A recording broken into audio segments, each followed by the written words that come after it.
2025, and welcome back to GoodFellows, a Hoover Institution broadcast examining social, economic, political, and geopolitical concerns. I'm Bill Whalen. I'm a Hoover Distinguished Policy Fellow / moderator. I'd like to introduce you to the stars of our show. That would include former Presidential National Security Advisor, Lieutenant General H.R. McMaster, and making his long-awaited return, the grumpy economist himself, John Cochrane. John, I turn to you. I had several very distraught friends asking where you were on the last show. It seems when John Cochrane is not on this show, people's universes are fundamentally unsettled. So how are you, my friend? I'm fine, thank you. I had a tiny little surgery in my tongue, which meant I couldn't speak for a week, which for me is just an unmitigated disaster. But let me say a little vote of thanks for modern medicine. Even tiny little routine things are life-changing for our perceptions of life. So if you ever think you want to go back and live in a Victorian novel, think twice. Okay. So, HR, I thought maybe we could do 5 minutes on every show talking about various medical ailments, but that kind of be a depressing segment of the show.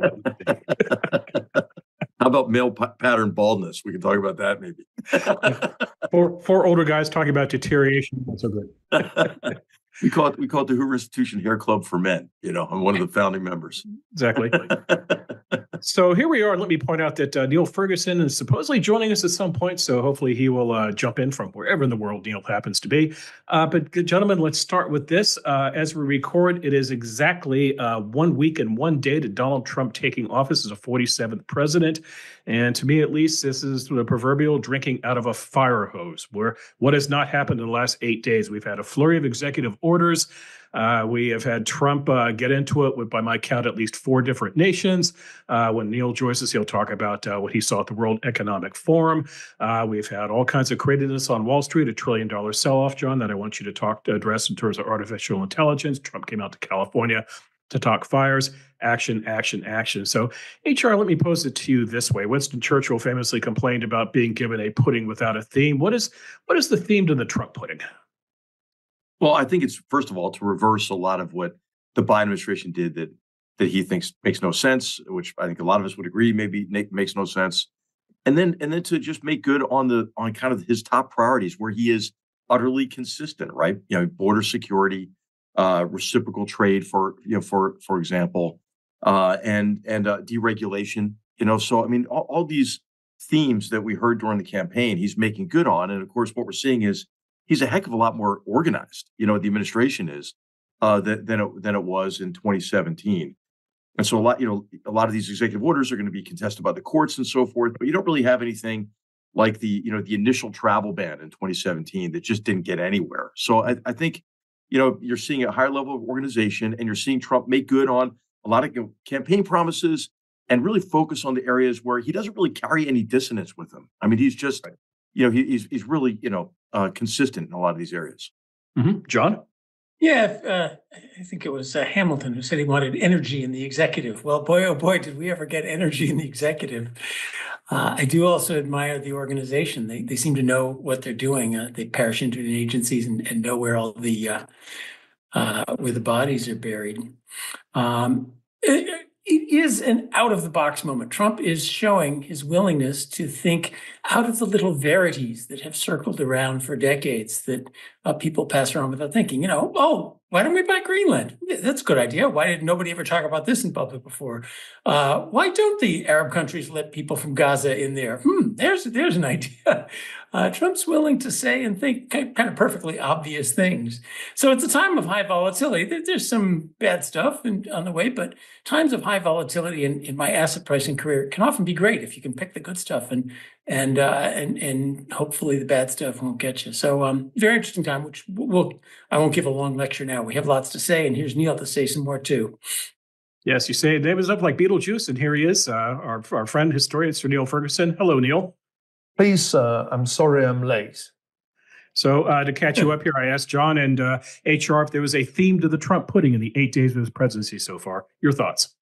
And part of the reason I'm late is that there's just so much to contend with. There hasn't been so much to contend with in the first week of a presidency since Franklin Delano Roosevelt in 1933. And I think we need to recognize that his record for the number of executive orders in the first 100 days is almost certain to be broken. by Donald Trump in his second term. The way I'm thinking about this is it's like the New Deal, only with the sign changed. Because if you think back to what the New Deal was, it was this radical transformative response to a terrible depression, in which what we think of as the federal government today was largely created. All those agencies and entities and regulatory bodies, they were all called into being in that first term. Well, Trump's come to power at the end of a boom, and part of his task is to dismantle the New Deal state. That's what the Department of Government Efficiency in Elon's dreams, at least, is going to do. In the same way that the Roosevelt administration at the beginning was like the ultimate isolationist administration that basically shut down American foreign policy. The only thing it did of note was to cut off arms sales to everybody, even countries under attack. And the Trump foreign policy is like the entire opposite of that, where nobody knows what Trump is going to do from one day to the next, except that it will be to upset both allies and in most cases adversaries. So I'm thinking of this as like I'm in 1933, but it's sort of a negative. It's a mirror image of that transformative 100 days, and I'm struggling to keep up. I think I have a handle on some of it, but it's a full-time job keeping track of this. I'm glad you mentioned 1933 because we keep getting stories in the press about how this is 1933 redux, and it's only a matter of time before he burns down the Reichstag. Wrong country, right year, wrong country. And we had a kerfuffle over Elon Musk, maybe not offering a Nazi salute. So, John, what are Trump's opponents going to do for the next 4 years? Just run around? Can I just interject? Definitely not offering a Nazi salute. I mean, that was one of those things that makes you realize there's a lot of stupidity out there, because my heart goes out to you. Elon's pretty awkward gestures on stage, which are not ever particularly delightful to watch, couldn't have resembled less a Nazi salute, unless you'd never seen an actual Nazi salute. I mean, really. Yeah. Well, I think that's one's a great, it kind of answers your question. An insight into the progressive mind. Let's just take a breath and think, is it at all possible that Elon Musk is a secret Nazi, and I mean a real Hitler-loving Nazi, and chose the moment of a speech at the inaugural to reveal to all his friends that we are secret Hitler-loving Nazis and to give the signal that it's on? This is just completely insane. NPR went with it. Now, do they really believe that? Hard to tell, but it is part of the machine. You could see the machine trying to go. Members of Congress repeat it. The media repeats it. Oh, is Elon a Nazi? Maybe we need investigations into Elon's past. Is there a high school yearbook photo in which he is seen cavorting with somebody who might have descended from some Nazi, blah, blah, blah, blah, blah. It obviously went nowhere because it is so completely ridiculous. But you can see one element of that train trying to get going. And it's an interesting train to watch as it has now crashed and burned. Well, HR, what are Trump's opponents going to do for the next 4 years? They don't have votes for impeachment. You can only play the Nazi card so many times. What are they going to do? Well, they'll resist anything that they can. I mean, I do think though that it's clear that President Trump has the initiative at this stage. I think what he's been able to do is what he's done is actually not surprising, right? Is anybody surprised by any of the executive orders? I mean, the thing with Donald Trump is, a lot of politicians, they kind of hide what they're going to do. They're obscure, about their intentions. They're afraid of, alienating portions of their constituency. But with Trump, I mean, what you see is what you get, and I think that whereas a lot of people, of course, find what he says or, what he does offensive or, arresting or, or upsetting. I mean, I think a lot of people are just happy that what you see is what you get, and there isn't really an ulterior motive with him. Half of what Trump's doing is not like Roosevelt in a way. Half of what he's doing is cleaning up the mess, the ungodly mess left behind by energy policy, by DEI programs, by, you name it. The whole federal bureaucracy is a mess. So cleaning up the mess is a little different than expanding the state in order to deal with an emergency. Let me offer maybe what his opponent should do. Number one, govern responsibly. It would be lovely if, the next election could come along and they could point to San Francisco as a well-run blue city. We'll do like this for the rest of the country. And the other is the rule of law question. So we do not elect a king for 4 years. I like the policy results, but government by executive order and national emergency is dubious in the long run. The next Democrat will certainly come in and declare a national emergency on climate and gender equity. And here we go again. So I think a principled opposition who tries to return to normal process and constrains not just on the policy outcome by whatever means, but constrains the method could be a useful thing for the country. Let's talk about a few things Trump is doing, and let's play a game I call Big Deal, Little Deal, or No Deal at All.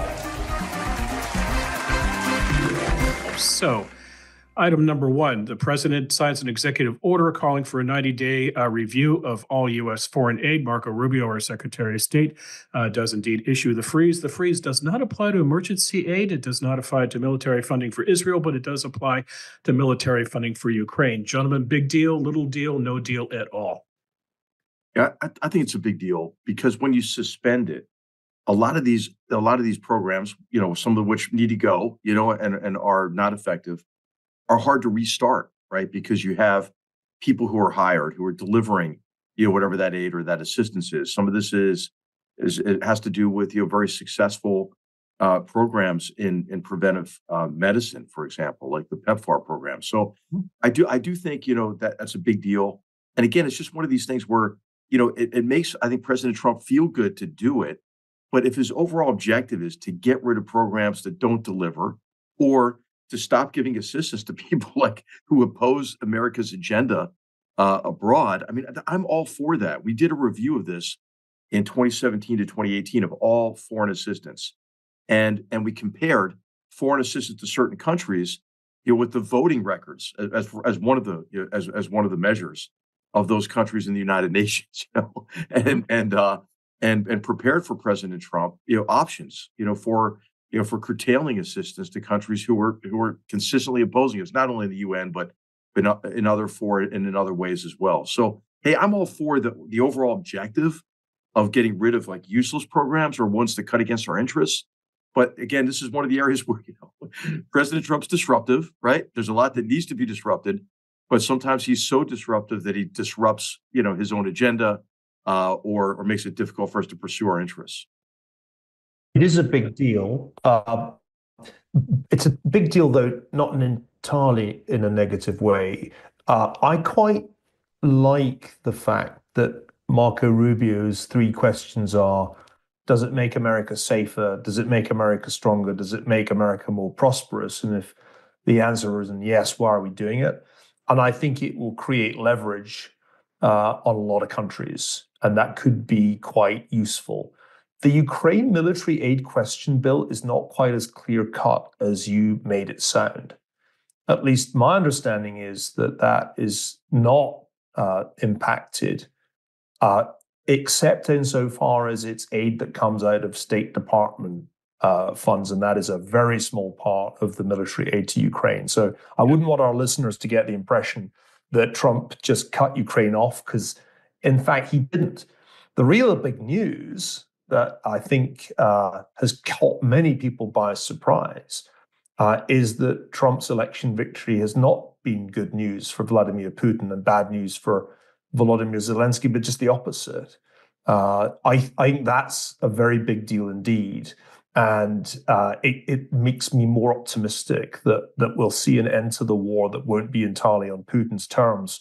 Putin's on the back foot. That's clear from Trump's recent Truth Social statement, but it's also clear from other things that I'm hearing from Ukraine. So let's just make that clear.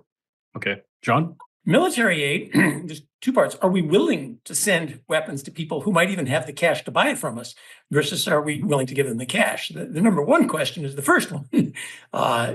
Send them the weapons, especially the Ukrainians and the Israelis, and let's worry about who pays for it later.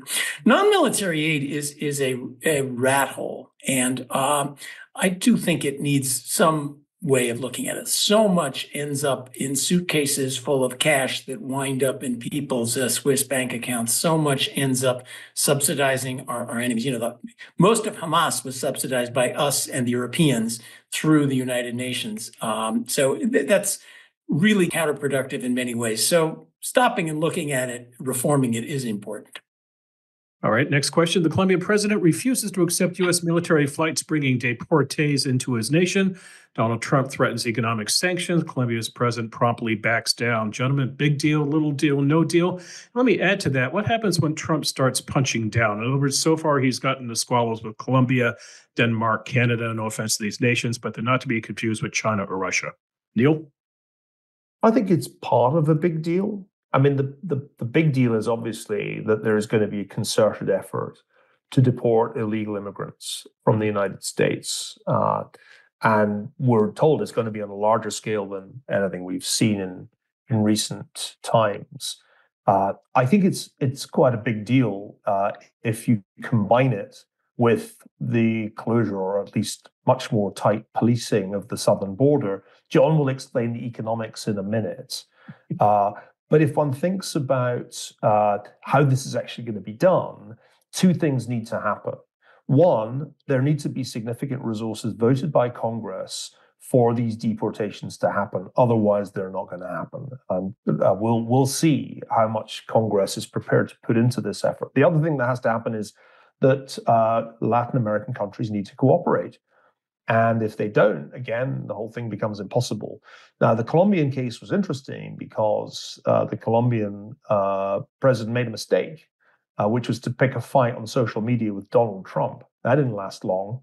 And I think that is not a mistake that his Mexican counterpart is ever going to make. Claudia Sheinbaum is very clearly playing a clever game in making sure that she does not get on the wrong side of President Trump, and I think that's more important, of course, than what goes on with Colombia. Notice also that the Trump administration seems ready to deal with the most odious regime in the region, the Venezuelan regime of Nicolas Maduro, if it can get cooperation from him with the deportation plan. So I think it's part of the big deal. And John is going to tell us, if he feels like it, why a sudden change to the US labor market brought about by these radical policies might be a big macro deal. John? Mm-hmm. Well, if we deported a substantial fraction of the over 10 million people working here illegally, that would be difficult for the economy. Both, good luck getting anything built, good luck getting your garden cleaned, but also all sorts of people working other jobs. So the big question is it going to be a mass deportation of peaceful, hardworking people, or is it going to be something else? And I think that's still up in the air. For the moment, this is mostly on the symbolic scale. One plane load, does Colombia take it or not? So I don't think it's going to go that far as sending 11 million people to other countries. That would be a big shock to the labor market. A lot of why the U.S. has grown so well is our labor force has grown. There's more people working in the U.S. unlike other places. But so far, we're not really heading in that direction. Mm-hmm. HR? Yeah, I think it's a big deal. Petro too, the president in Colombia, he's a far left ideologue, and he's not very popular in his own country. So, I mean, that's somebody I think who Trump, to use a wrestling term, is pretty appropriate for Trump to elbow drop. I just hope he's harder on Maduro. I'm worried about this deal, Neil, with Venezuela, and this is what you get with Trump. You get somebody who's tough, right? But then also he loves like a big deal, and he's got a lot of, I think, shady business people in his ear saying, "Hey, man, we need to deal with Venezuela because they want to make money again in Venezuela."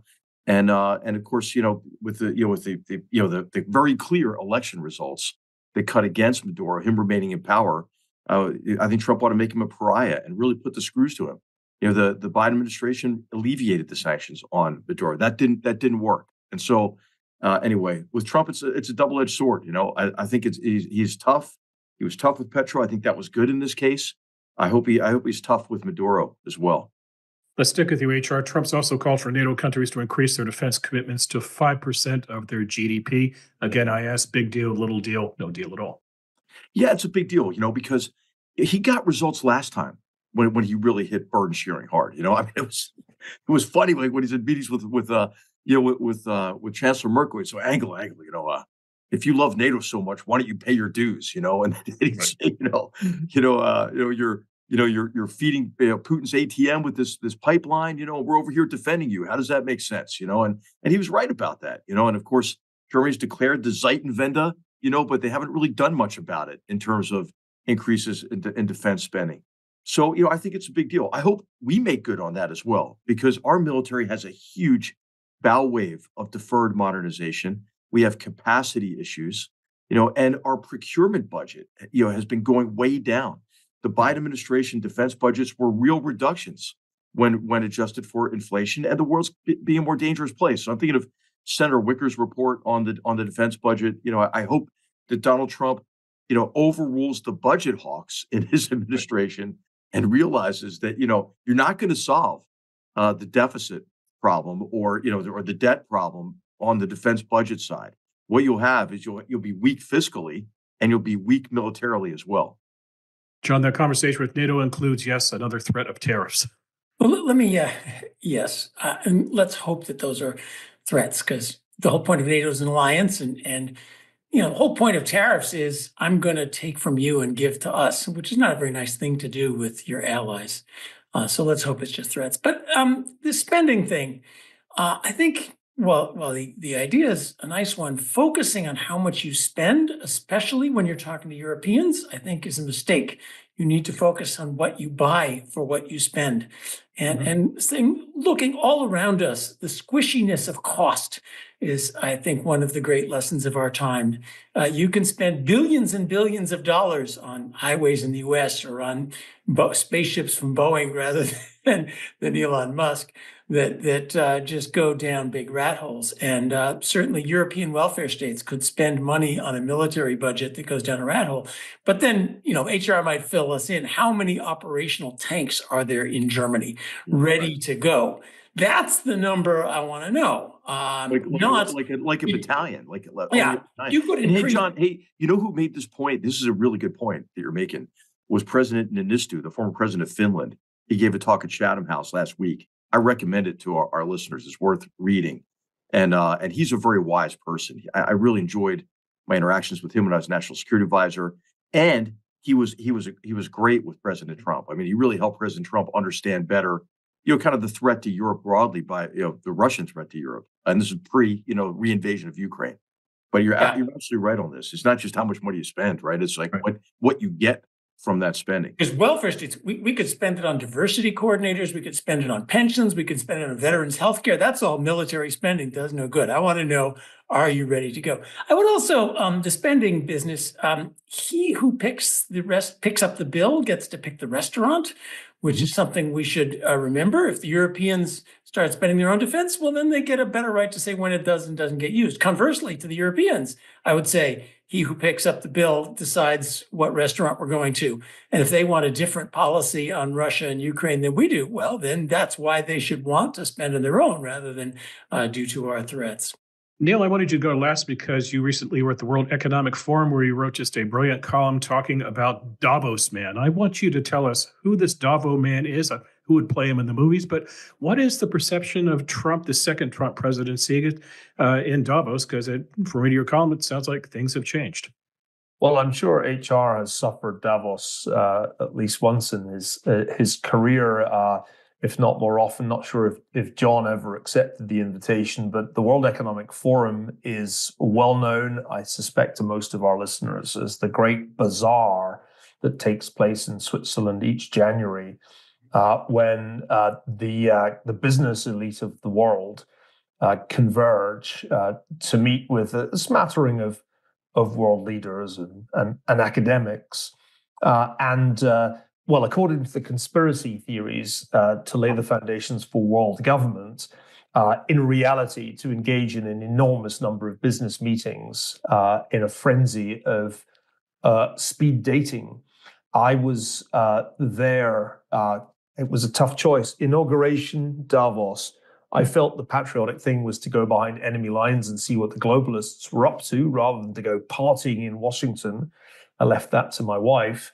And what did I find? Well, what a transformation. 5 years ago, when I was there on the eve of the pandemic that brought us together as the GoodFellows, the conversation was not about the pandemic. No one else had noticed. It was about the wickedness of Donald Trump, and in particular, his utter irresponsibility on the sacred issue of climate change. Greta Thunberg was also in town 5 years ago. She was feted, he was hated. It's all over. It's all changed. Now the European business leaders, not only privately, but publicly say, we wish we had Trump here in Europe. We want MAGA, make Europe great again. Can we have Musk too? This is what we need. So 5 years on, there's been a complete vibe shift at Davos. And so Davos man is now mega man. He wants Europe to get the Trump treatment. You name it, they're ready to do it. And you can see why. Because Europe has so conspicuously fallen behind the United States in terms of economic performance, technological innovation. And part of the reason is, as has been pointed out at Davos several times, that Europe's regulatory regime discourages innovation, imposes regulation on anything novel, and also layers on costs in the name of climate change that make German manufacturing simply uncompetitive. So that's the vibe shift. And it relates to this defense spending issue too, because I found myself at one of the Davos sessions having a little bit of a contretemps with Wolfgang Ischinger of the Munich Security Conference when he made the absolutely extraordinary suggestion that maybe the Chinese could provide troops if Ukraine needed a security guarantee after a ceasefire. It certainly couldn't be Germans that did it. And I'm afraid this set me off rather. And I'm hoping our producer will provide the clip, because it was one of my better forays at Davos in recent years. I spent many years studying German history. I speak German, I know the country well. And I say to my German friends, including you, Wolfgang, if you want to confirm the worst possible impressions that Americans, not just MAGA Americans, but Americans have of Europe and particularly of Germany, go suggest Chinese troops in Ukraine. Because that is the single worst idea I've heard at Davos in 10 years. John, why don't you go to Davos?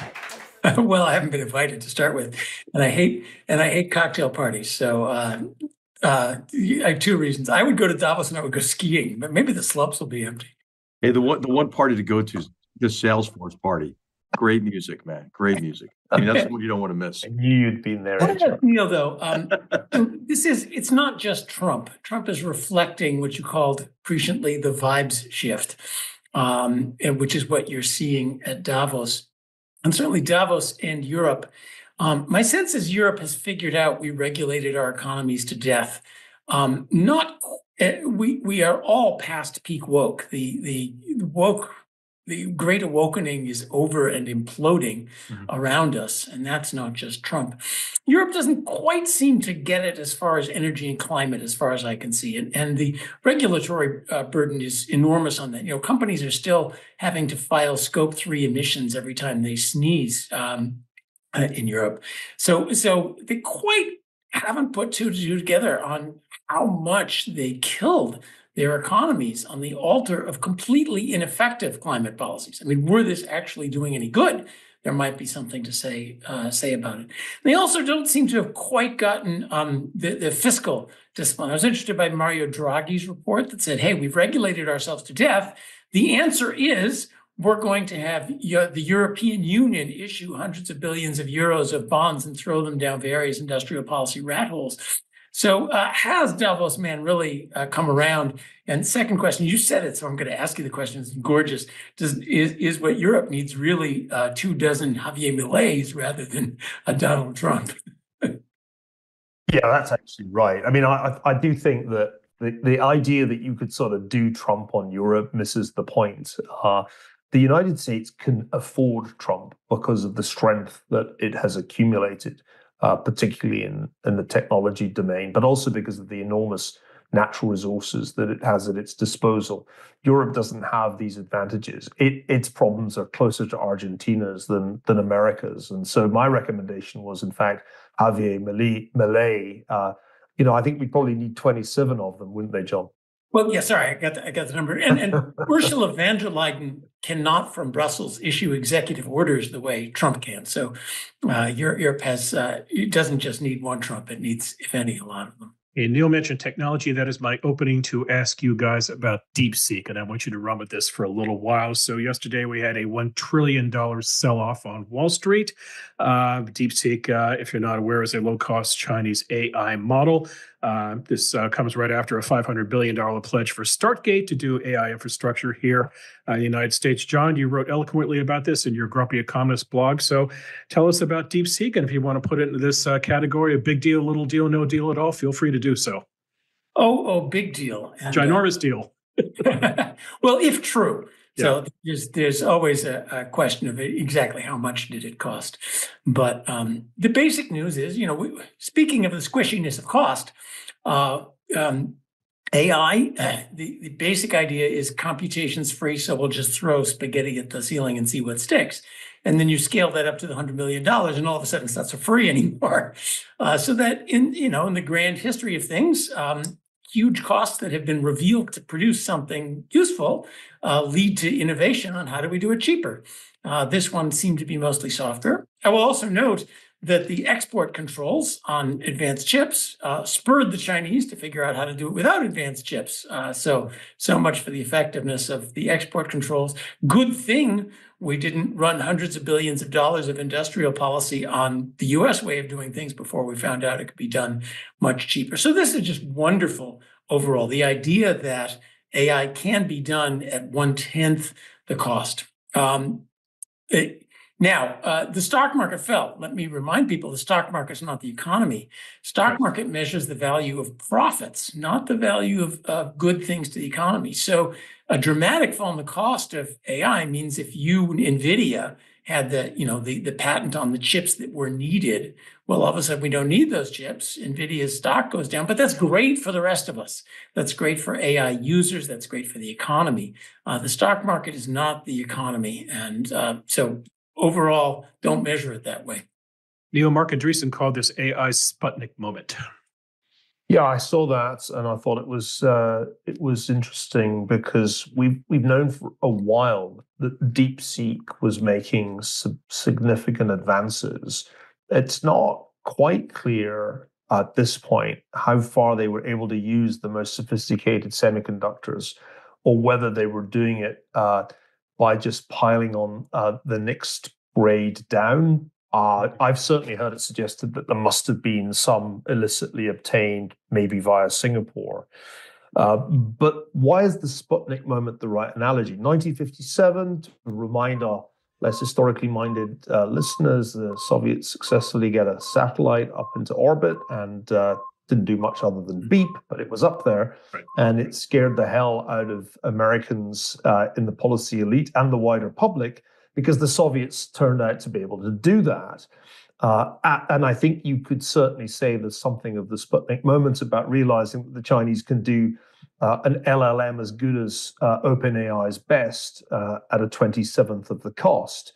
But what's the real moral of the story? I would say, HR, tell me if you disagree, that the Sputnik moment spurred the United States on to win the space race, which it decisively did, landing a man on the moon 12 years later.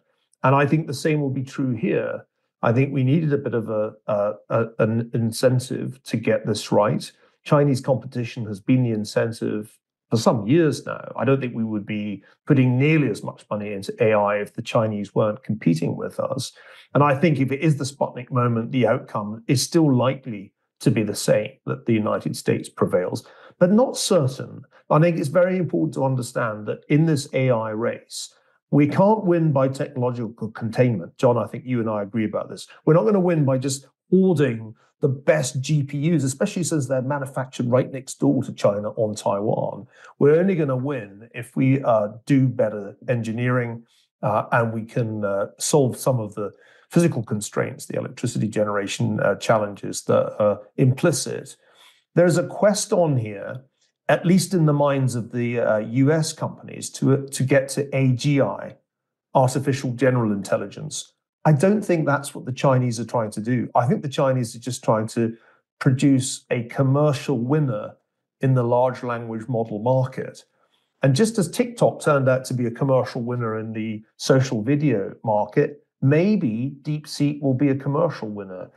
But it is still a case of anything we can do, they can do cheaper at bottom, isn't it? Because this isn't really like Sputnik, because that was a throw billions of dollars at it, and we turned out to have more billions of dollars than the Soviets did. This is a cost race. This is an efficiency race. It's sort of like Chinese manufacturing was the first way down. And it's very important that it's open source. I'm not quite sure why they made it open source. I think that was to allay all the national security hysteria that would go from anything involving China. But, if you don't like its censorship, fine, it's open source. Take out the censorship, build a new one. They shared all that intellectual property with us for free. So the advantage that they'll have from the programming is not going to last very long at all. That'll all get incorporated into the way the US stuff does remarkably quickly. So thank you for sending that us.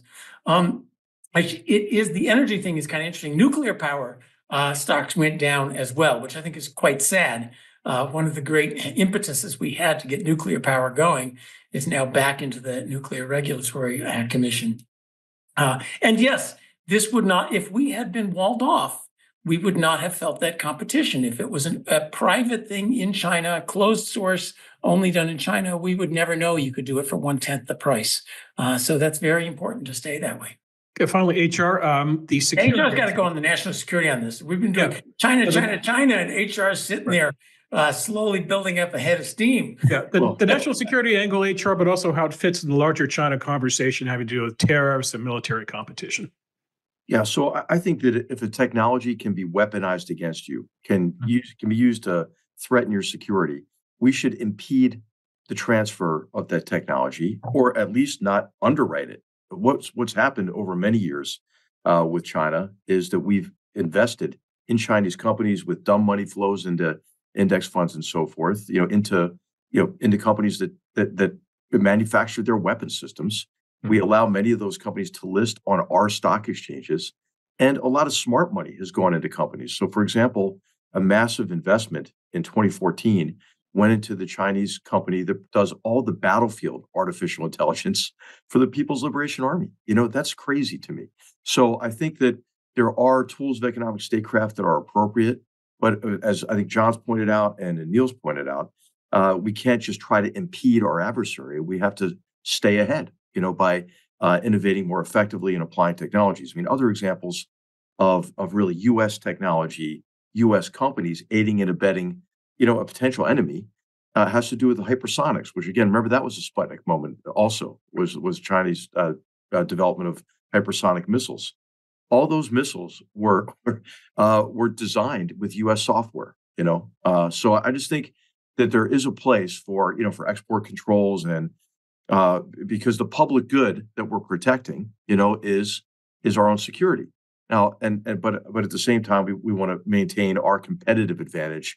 And I think this is an opportunity to invest more in the development of technologies that have a defense application, but that also allow us to compete effectively in the emerging global economy.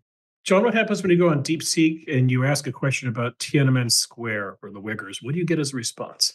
Yeah, it's censored on Tiananmen Square the exact same way that ChatGPT is censored on every vaguely right-wing political issue in the U.S. Come on, John. There's not an equivalence there, man. Come on. It's censored. What do you want to know? It's censored. It's hilarious how lame the censorship was. If you ask DeepSeek to put a 3s instead of E's, it'll tell you all about tank men and Tiananmen Square. And it's open source. So it's pretty clear they put in some censorship to keep the CCP happy, but you want to get around the censorship or use the technology, it's very easy. They're going to get better at it, John. They're really good at censoring. But they just gave away the store. You've got the source code. You want to build a US-based one 3 months from now, you got a US-based one with our censorship instead of their censorship. So, HR, you keep going on about fair trade. If things should be fair, so China should take the same attitude. We don't like TikTok because of some the software is hoovering up data. Well, Tesla's cars hoover up data. Right. Shouldn't China ban all Tesla cars because the software is, hey, wait a minute, all US software. How do we know the NSA hasn't put a little secret backdoor? China should ban all US software exports. This is if you believe at all in some sort of fairness, and we're not exactly at war with each other. John, all Chinese companies must act by law as an extension of the Chinese Communist Party. I mean, there's no option, right? So, I mean, I think that's a big difference, John, a big difference. And then also, so many of these companies are developing weapons that could be used to kill our children and grandchildren. I think that's something to be concerned about. We're developing. Well, I think these are, I don't think that we should have blanket approaches to this, but also if we talk about, the Chinese industrial policy and subsidization, subsidies and overproduction, dumping. This is what they just did. They just dumped an AI model. Oh, I see. Yeah, and we're not subsidizing chips, and we're not subsidizing GM and Ford. We don't do any of that, do we? These are for strategic purposes, right? So China wanted to dominate all of the hardware associated with fifth generation telecommunications, right? And they wanted it for security purposes, so they could exfiltrate all the data they wanted from all around the world. So they stole U.S. technology from a number of companies, and then subsidized Huawei with $60 billion that we know of, manufactured that hardware at artificially low prices, and dumped them on the international market, so that the only two remaining alternatives to that company were on life support, Ericsson and Nokia. So I think that this is that kind of behavior is something that calls for, the application of tariffs, for example. So I mean, I know we're never going to agree on this completely, but I thought we're going to have that in some cases, right? In some cases where the public good that you're protecting is national security, then it's appropriate. If it's well and clearly defined, and not just China. But let's put off the larger discussion. I just wanted to add one great piece of technological news. My computer lit up while we were talking. Boom! The American supersonic airplane company just broke the speed of sound with the first private supersonic aircraft. So your time to fly to DC back and forth again might just get cut in half. Let's talk about wonders of the private sector. Let us ponder for a second what happens to Neil Ferguson's world if there's access to supersonic aircraft. Or hypersonic. Well, I must admit, I'm almost at the point of renouncing travel, or secretly hoping for another pandemic so that I don't have to go to Davos next year. Perish the thought to be serious for a minute. Can I just remind us all that Sputnik moments cut both ways? It is less than 10 years since China was supposedly having a Sputnik moment when AlphaGo defeated China's greatest player of the board game Go. And if you think about the history of AI, that was the moment that Xi Jinping and co realized, we've got to do AI. So the thing about Sputnik moments is interesting is that they actually are, if you think about it, a mistake from the vantage point of the person who initiates. If you give your adversary a Sputnik moment, they may turn around and up their game. I think we should try and do fewer Sputnik moments. That's my conclusion. All right, gentlemen, on to the lightning round.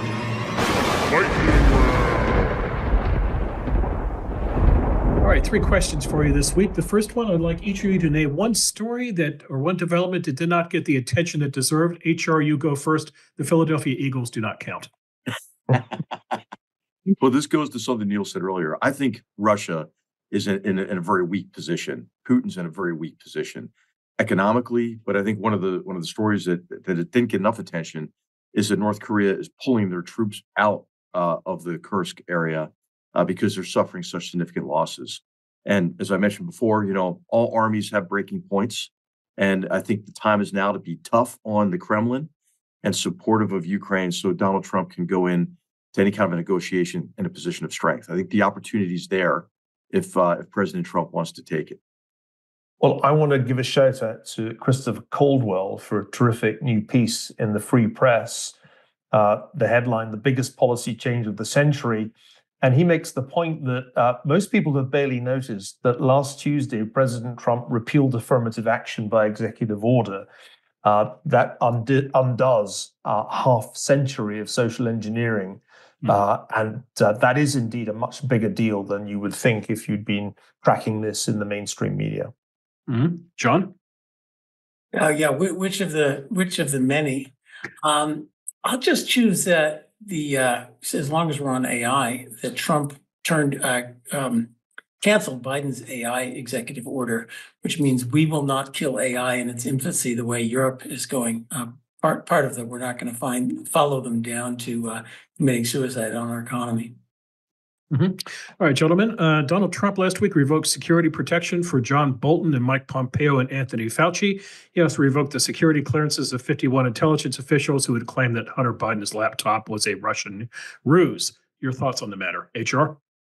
Well, I think it's unfortunate. Okay, unless who knows what else President Trump did. I hope what he did is in advance of doing that, got a message to Ayatollah Khamenei and the RGC. If any harm is done to any of these individuals, you're essentially committing suicide. I mean, that would have been a good message to give him in advance of pulling the security. But these are people who are at risk or they wouldn't have had security. And I think it's regrettable. John? Well, security clearance versus the security protection are two separate. I don't want people gunned down in the streets. Removing the security clearance for an egregious political act from security people who are supposed to not do such things. That's the lightest punishment that I could imagine. Yeah, if you're going to behave like that, you shouldn't have access to any national secrets. That seems the least he could do. Mm-hmm. Neil, your thoughts, keeping in mind that security protection is very personal for you.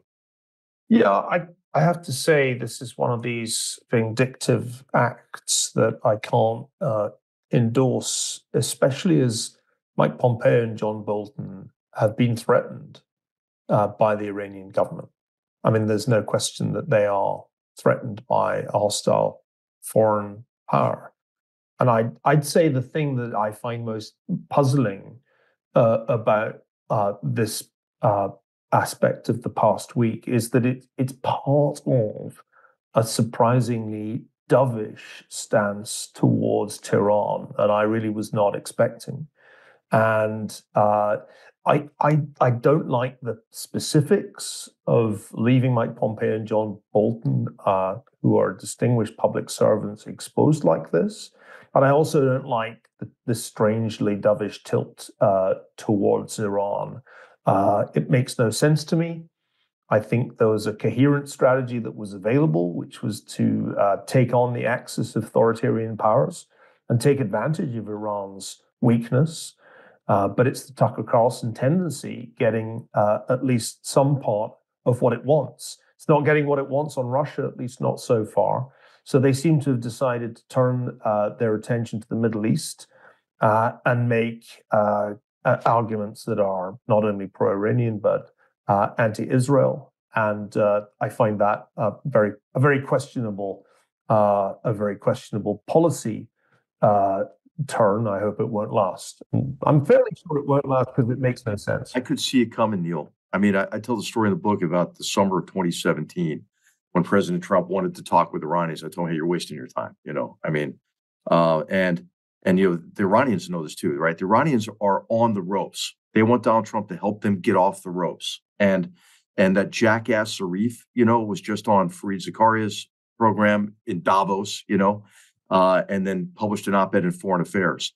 And it's the same line from the Iranians. Well, if you're just nicer to us, if we can welcome us back into the international order. And we'll stop trying to assassinate people on your soil. No, I'm totally with you, HR. I think this is a really bad turn of events. I'm just hoping that it won't last because it's hard to see that there really can be any lasting deal between Tehran and Washington. And I think there are plenty of people in Tehran who don't want to do it because, I mean, there's a division right right, in Tehran as much as there is in Washington. I think the national security strategy of the new Trump administration right now is like a free-for-all between multiple factions. The China First people are fighting with the let's mollify Tehran people who are fighting with the let's focus on deportation people who are fighting with the we got to worry about the economy people. I mean, it's got a lot more complicated than it was at Mar-a-Lago when he was just king. Now it's the federal government, and the full bureaucratic turf war is underway, and may the best faction win. And the same is true of economic policy. But let me ask you guys, so maybe it's just what Twitter's algorithm sends me, X's algorithm sends me, but there is a good possibility that both Russia and Iran are on the edge of collapse. And this is the moment where just a little bit being harder might push it under. But it also, I wonder whether our intelligence agencies are capable of knowing that. One of the topics that we talked about today potentially was the CIA finally figuring out that Wuhan, it just maybe did come from a lab leak. After all, something perfectly obvious to anyone who reads even mainstream media for 3 years, not giving me great confidence that these guys are on the secret, just how weak things are inside Russia or Iran, and how one little coup de grace might be the moment to do it. Yeah, I mean, I certainly think the Iranian economy is very vulnerable, and indeed, as they have barely functioning air defenses at this point, they're vulnerable in other ways too. The Russian politically vulnerable. Everybody hates them. Yeah, and the Russian story is interesting because it's clear that the Putin's war economy is really reaching breaking point financially. He also has been taking casualties that I'm sure HR would agree are absolutely unsustainable. 30,000 at least a month, right? It's like some days 1,500, 1,800 a day. The U.S. was losing at peak like this many men in Vietnam in a year. So it is hard for me to see how Putin can sustain the current war effort.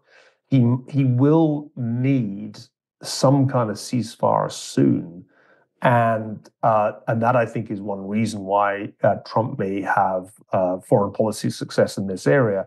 If he keeps the pressure up, and indeed increases the pressure. Now, Ed, sky-high interest rates, a wave of bankruptcies potentially coming. Effectively, most of the economy diverted to military uses. This cannot go on very long. Yeah, 47% equivalent to GDP in defense. Okay, thank you for the number. Yeah, I think it's 30% inflation now. Really tight labor market. Sitting on piles of cash you can't convert or use. So it's pretty grim. This is why, John, I think the implication of your question is the smart strategy would be to lean on all the authoritarian powers and not to cut any of them slack at this point. Whereas, I don't know, leaning on Canada, Denmark, etc., that feels like you're leaning on the wrong people. If it's Russia and Iran. Absolutely. Actually implementing tariffs on the EU, Canada, and Mexico would be a terrible idea and drive the Latin Americans into the arms of China. Cleaning up some of the mess that we've left sitting around, even with Canada. And on the other end, we still have tariffs on lumber from Canada. That kind of stuff's ridiculous. I would hope we would clean that up. The Denmark thing's interesting. Greenland would be a great buy for the U.S., and Denmark doesn't seem to know what to do with it. But that could be handled much more politely, I agree. All right, speaking of terrible ideas, or at least what Neil Ferguson considers a terrible idea, the Super Bowl fast approaches. So Eagles superfan H.R. McMaster, where are you going to be on Sunday the 9th? Are you going to be at the game hosting a party, or does business take you elsewhere? I think I'll be traveling, but hopefully I'll be, in front of the television by the time of game time. So, go Eagles. All right, John, it runs from about 3 o'clock to 7 o'clock in the afternoon, California time. Where are you going to be, my friend? I love Super Bowl weekend because everybody stays home and watches TV. I will either be at a normally crowded restaurant, or I will be on the slopes of my favorite Sugar Bowl ski resort, depending on the day, enjoying everybody else not being there. And Neil, it kicks off at about 11:30 p.m. London time. Is this a cure for insomnia? I just want HR's team to win. Whichever one that was. I'm now taking an uncomplicated view of American football. I can't seem to make it go away. So I'm with HR, okay? I'm with you. I'm with the Eagles.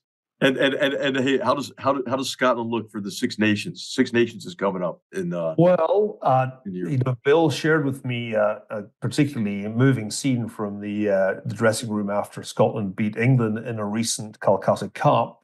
It would I'm sure gladden the hearts of our viewers to hear the victorious Scotland team sing. We're a few weeks out from Scotland-England at Twickenham.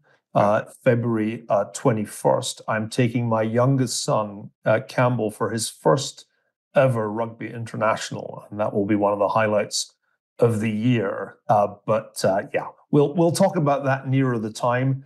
Anything with an oval ball is all right by me, whether forward passes are allowed or not.